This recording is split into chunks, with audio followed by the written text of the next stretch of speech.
On Saturday morning, soft light filtered into the kitchen, gently illuminating the fruit bowl on the counter. Lisa Williams expertly poured pancake batter onto the griddle while occasionally glancing toward the stairs. Behind her black-rimmed glasses that gave her an intellectual appearance, her brown eyes held a warm glow. Though she spent her days busy as an art director at an advertising agency, she always made sure to create special moments during weekend mornings. Soon, the pitter-patter of tiny feet approached. Lisa couldn't help but smile at the sound of footsteps rushing down the stairs. "Mama, it smells wonderful." Amy bounded into the kitchen, her golden ponytail swaying, wearing pink pajamas and rubbing her still sleepy eyes. The white rabbit print pajamas were one of the birthday presents Lisa had bought last month with her overtime pay. "Happy birthday, Amy," Lisa smiled, embracing her daughter. "These are special pancakes today. Look, it's Daddy's recipe." Amy's eyes lit up. Though John Williams had passed away in a car accident 3 years ago, his memory lived on preciously within the family. The blueberry pancakes he made on Sunday mornings were especially dear to Amy's heart. She still remembered how her father would always eat one blueberry before cooking, calling it his taste test. Daddy's pancakes. Amy sat down excitedly, looking at Lisa with anticipation. "Mama, did they turn out as good as Daddy's?" "Oh, the blueberry taste test." With that, Amy plucked a single blueberry from the fruit bowl. The gesture was just like a miniature version of John. Lisa felt a lump in her throat as she plated the pancakes. "Go ahead, give them a taste." While enjoying breakfast, Lisa went over the day's schedule. "We'll see Star Princess at the theater at 3 o'clock. Before that, let's go shopping and pick out a new dress. A birthday girl needs something special." "Yay!" Amy jumped up with joy. "I want a red dress. Daddy's favorite color. But first, I want to visit Daddy." Amy's words made Lisa pause for a moment. To think that an 8-year-old would consider such things. Though her heart felt heavy, she maintained her smile. "Yes, let's go visit Daddy." She wanted to make this birthday without John as special as possible. Balancing her work as an art director with single parenthood sometimes left her exhausted. While her annual income of $80,000 wasn't bad for the area, it was always a tight squeeze managing the mortgage payments and education costs. Still, seeing Amy's smile made all the struggles worthwhile. After visiting the cemetery, they headed to the shopping mall. Amy chose a red dress, and Lisa added a small tiara as a special touch. "A princess needs this, don't you think?" In the afternoon, they made their way to Starlight Cinema. The old movie theater, operating since the 1950s, held childhood memories for Lisa as well. The red neon sign in front of the Art Deco building cast a warm glow into the darkening sky.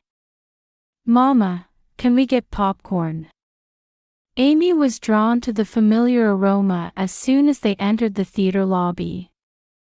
"I want caramel flavor. The Starlight Special." As Lisa pulled out some bills from her wallet, she felt a slight unease. But she dismissed it as needless worry. Settling into the red velvet seats, Amy watched the screen with sparkling eyes. Her new red dress gave off a subtle glow in the dim theater. The small tiara sat delicately on her head, and she clutched the caramel popcorn in her hands. Mama, isn't the princess's song beautiful? Lisa watched her daughter's profile from the side.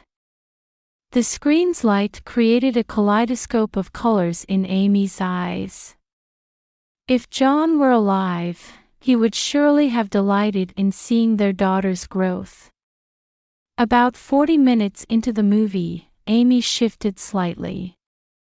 Mama, I need to use the bathroom. Lisa hesitated for a moment.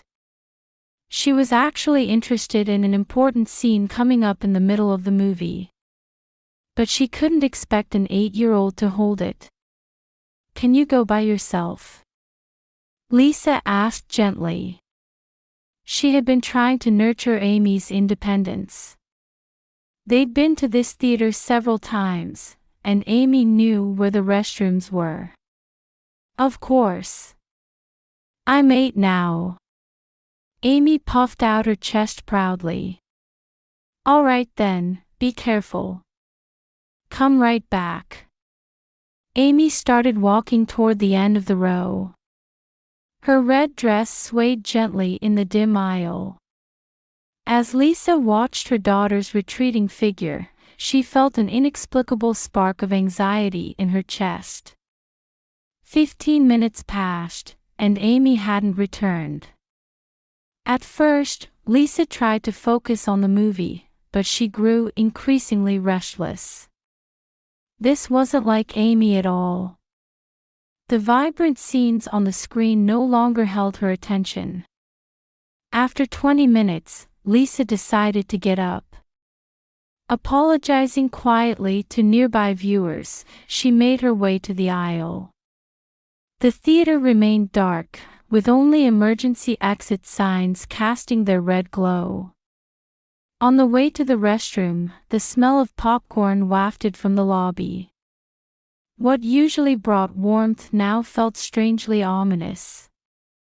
Entering the women's restroom, she found all 3 stalls empty. In the large mirror above the sinks, she could see her face contorted with unprecedented worry. Amy! She called out, but there was no response. Panic began to rise. She returned to the concession stand and approached the young clerk. Excuse me, have you seen a little girl in a red dress? With a blonde ponytail? The clerk shook his head. I'm sorry, I haven't noticed anyone like that. She searched desperately throughout the theater. The lobby, near the emergency exits, even outside the building. February's cold air stung her cheeks, but that was the least of her concerns. Back in the lobby, she felt sweat running down her back.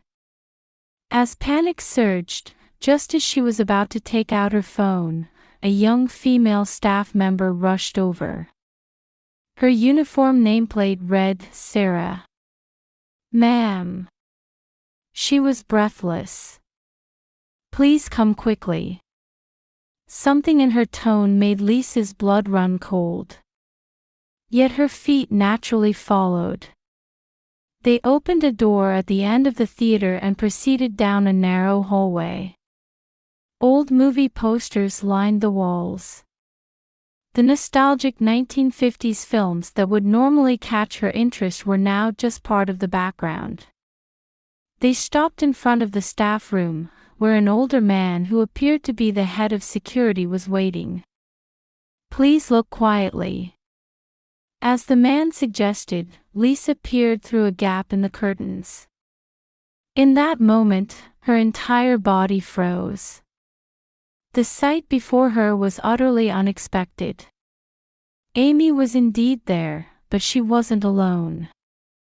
Lisa's eyes widened in horror. Her mind couldn't process what she was seeing.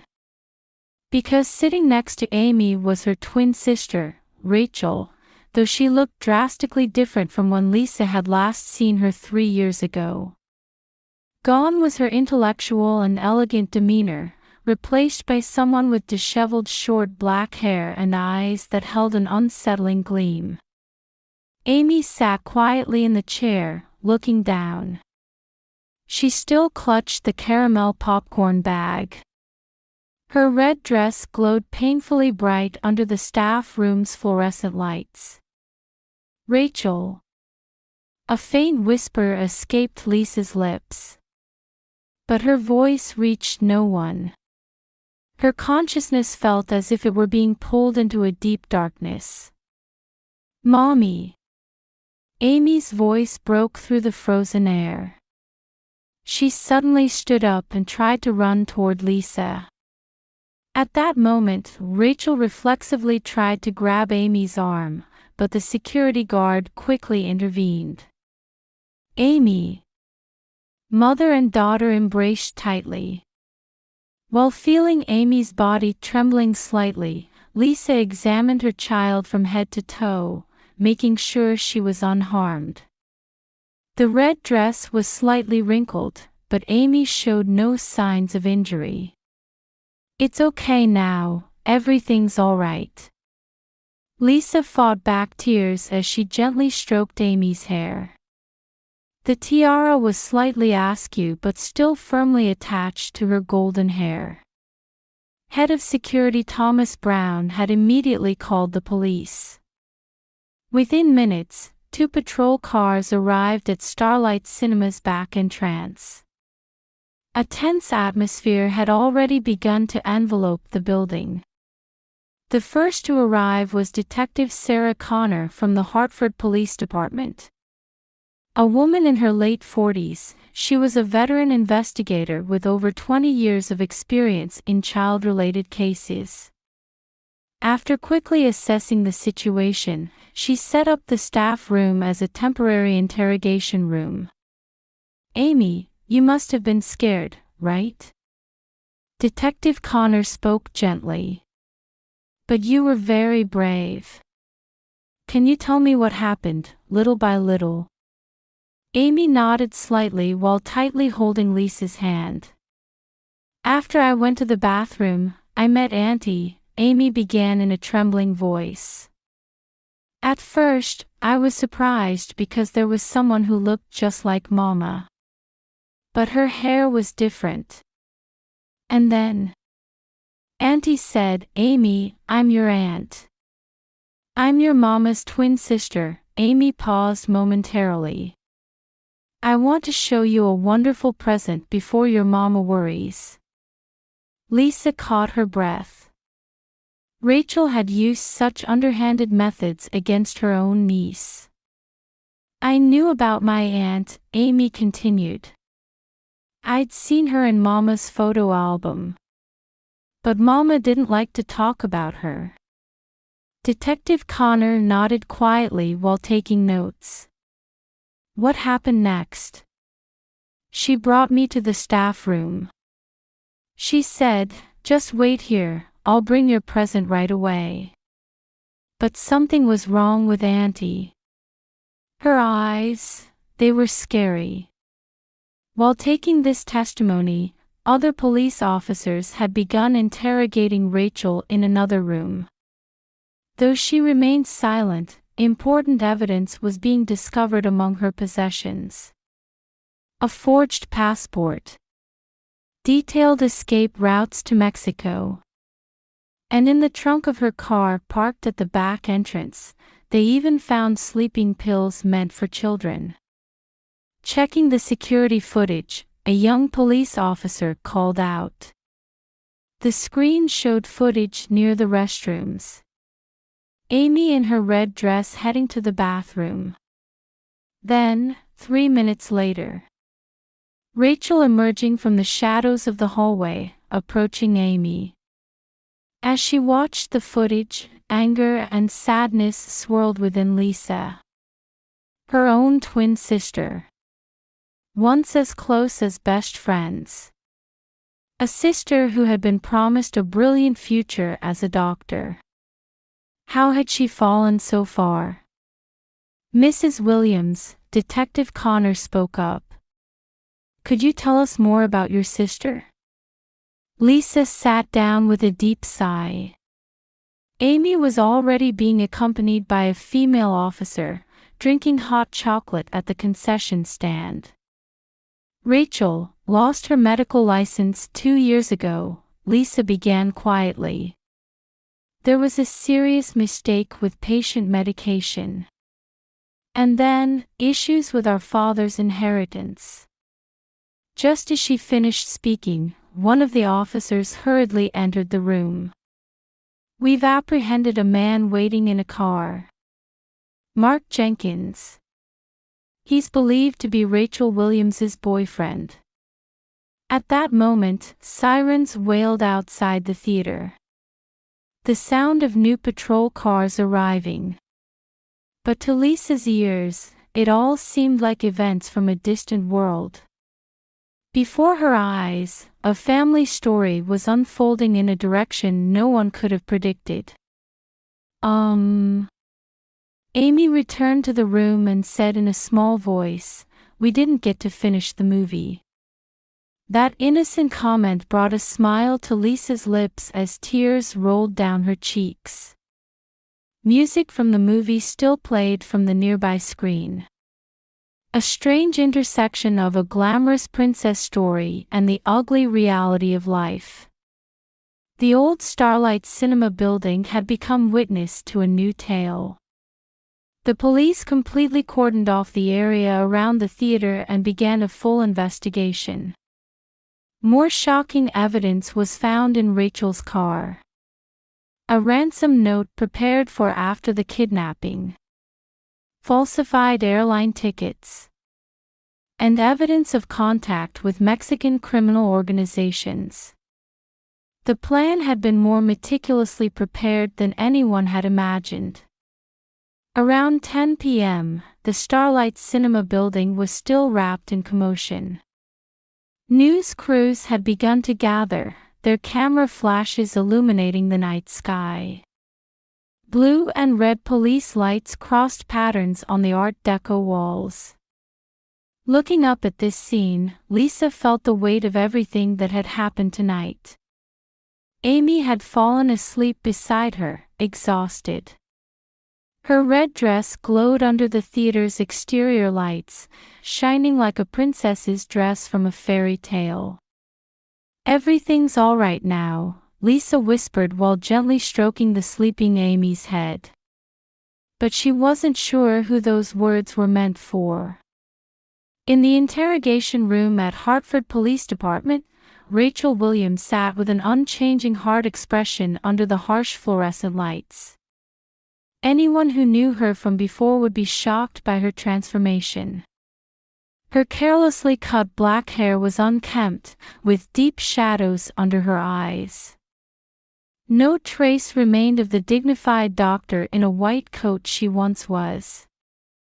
"Shall we begin?" Detective Connor started in a calm tone. "I'd like to hear about events from 10 years ago."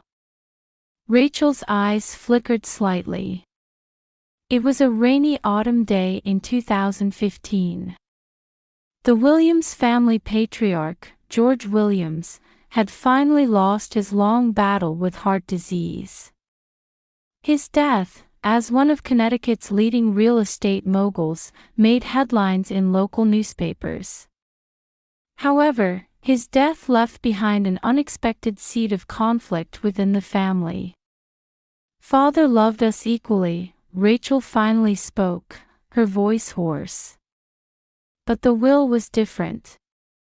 George Williams's estate of approximately $5 million. 80% was inherited by Lisa, while Rachel received only 20%. Their father's explanation was clear: Lisa has lived earnestly, continuing her advertising work. Rachel, on the other hand, hasn't fully utilized the excellent education I provided her. "I worked desperately as a doctor," Rachel's voice trembled. 16 hours a day. No holidays. Yet father. The clock in the interrogation room ticked silently. "Could you tell me about your life after that?" Detective Connor asked, carefully observing Rachel's demeanor. Rachel was at the peak of her career as a pediatrician. However, fate had cruel plans in store. A serious accident due to a prescription error. Though the patient survived, Rachel lost her medical license. Lisa didn't help me then, bitterness seeped into Rachel's voice. She had the means. She had father's inheritance. But she turned a blind eye to my predicament. In reality, Lisa had tried to extend help multiple times. But Rachel's pride had pushed away those attempts. Then I met Mark. Meeting Mark Jenkins would push Rachel even further into the abyss. Though he presented himself as a gentleman on the surface, the former financial broker was actually a gambling addict with $3 million in debt. Mark gave me hope. Rachel smiled faintly, a somewhat maniacal grin. We swore revenge together. In the adjacent interrogation room, Mark Jenkins had begun making a detailed confession. The plan had been in preparation for 3 months. The reason for choosing Starlight Cinema. The intention to target Amy's birthday. Everything had been calculated to maximize the psychological impact on Lisa. We needed $5 million, Rachel spoke as if discussing everyday shopping. To pay off Mark's debts and start a new life in Mexico. Outside the interrogation room, Lisa held her daughter while listening to her sister's testimony. Amy had already fallen asleep exhausted in her mother's arms. Mrs. Williams, a young officer, called out. "We've found more evidence from the seized cell phones." The screen showed numerous messages exchanged between Rachel and Mark. "As planned, the theater staff is on my side. Confirmed shift change times. 2015 is optimal. Rechecked route to border. Marked GPS dead zones. Ransom, $5 million. She can pay it. Prepared sleeping pills as backup." The messages dated back 3 months. During that time, Rachel had repeatedly surveyed Starlight Cinema. Security camera placement. Staff movements. Emergency exit locations. Everything had been meticulously recorded. Even more shocking was the discovery that Rachel had disguised herself as a female theater staff member to investigate the building's internal structure beforehand. Perhaps her acting abilities were aided by the communication skills she developed as a doctor.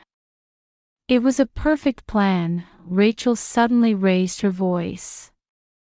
But that female staff member, Sarah or whatever, who patrols near an emergency exit that's never used. At that moment, there was a sound in the hallway. Lisa standing up. "Let me see my sister." Detective Connor hesitated for a moment but, seeing Lisa's determined expression, quietly nodded. The sisters' confrontation was surprisingly quiet. Born as twins, once as close as best friends.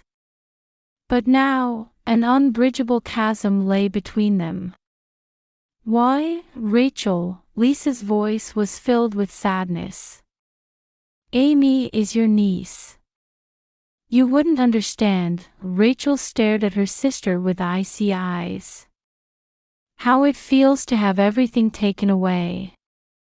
Taken away. Lisa's voice grew stronger. "I've been fighting desperately to survive. Losing my husband, raising our daughter alone." "Shut up!" Rachel suddenly screamed. "You still have hope. You have a daughter. A home. A job. I have nothing." Her voice trailed off. At that moment, a single tear rolled down Rachel's cheek. It was a faint sign that some human emotion still remained within her. Outside the interrogation room, dawn was approaching. The old Starlight Cinema building was now wrapped in an ominous atmosphere. Police lights still illuminated the Art Deco decorations on the exterior walls. "Mom," Amy suddenly woke up. "I wonder how the movie ended." Lisa couldn't help but smile at that innocent question. However, behind that smile lay deep sadness. Before her eyes, another story was reaching an ending that no one had wanted. Hours later, Rachel Williams and Mark Jenkins were formally arrested on attempted kidnapping charges. The police were rushing to analyze the evidence found in their car, which included proof of contact with Mexican criminal organizations.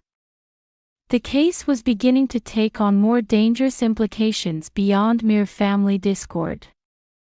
As the sun began to rise, Lisa left the police station with her daughter in her arms. The cold air waiting for spring caressed their cheeks. "Mama," Amy said in a small voice. "Aunt Rachel was really a kind person once, wasn't she? When I saw her in the photos, she had the same smile as you." Lisa was at a loss for words. How should she answer her 8-year-old daughter's pure question? In her memory, Rachel's smile resurfaces. The proud expression on her medical school graduation day. The grief-filled eyes when they supported each other at their father's funeral.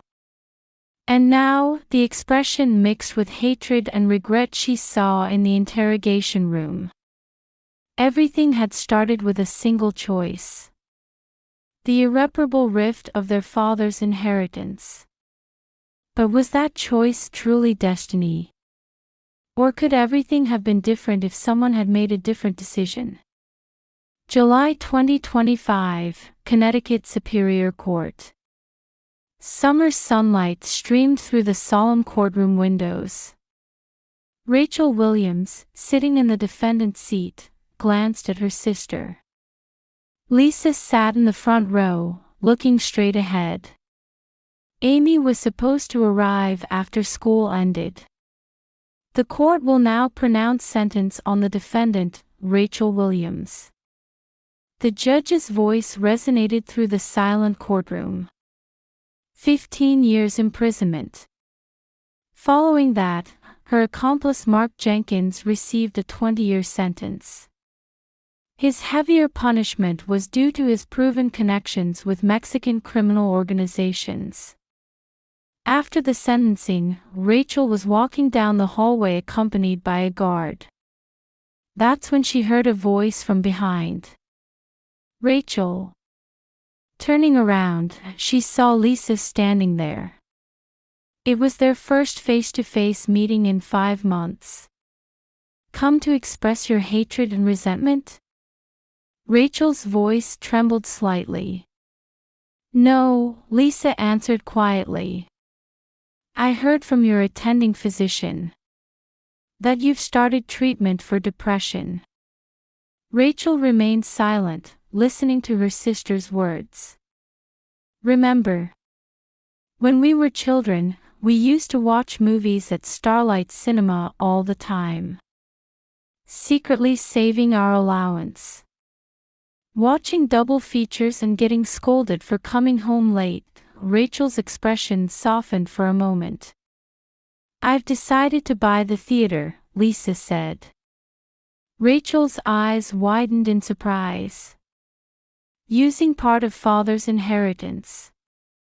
I want to renovate it, hold children's film festivals, show classic movies." Lisa continued, carefully choosing her words. "When you get out, if you'd like, would you help me run it?" Rachel was speechless, unsure how to react to her sister's offer. "I'll think about it," she finally said, walking away with the guard. Her back seemed a little lighter than when she had arrived.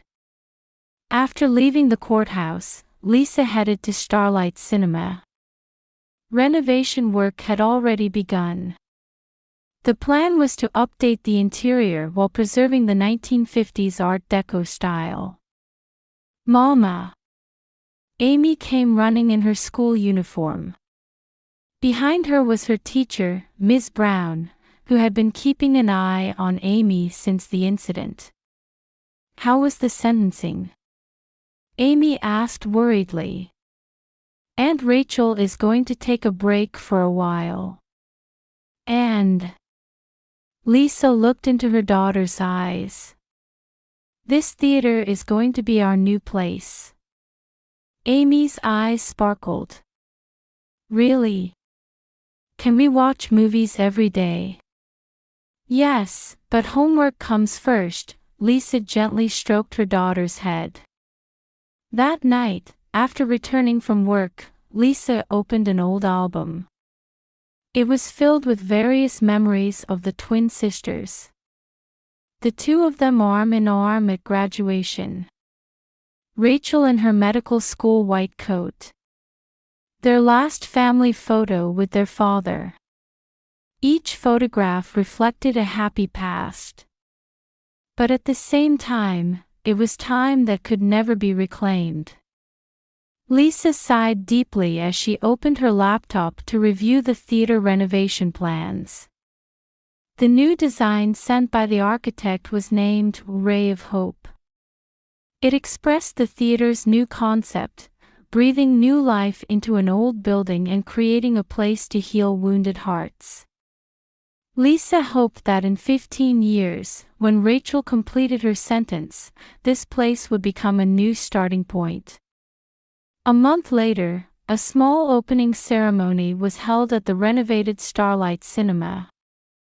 "Ladies and gentlemen," Lisa began, standing at a small podium. "This theater is a very special place for my family.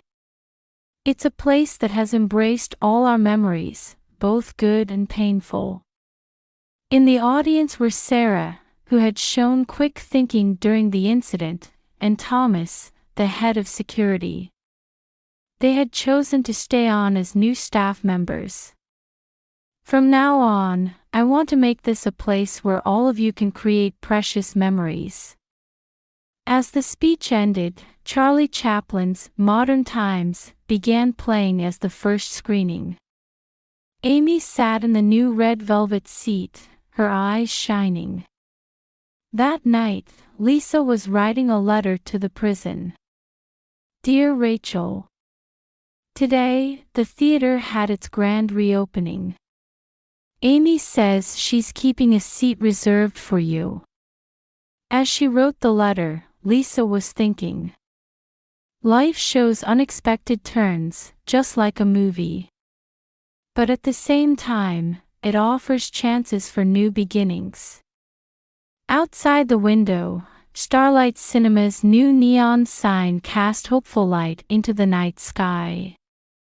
The letters, outlined in red and blue LED lights, blinked quietly.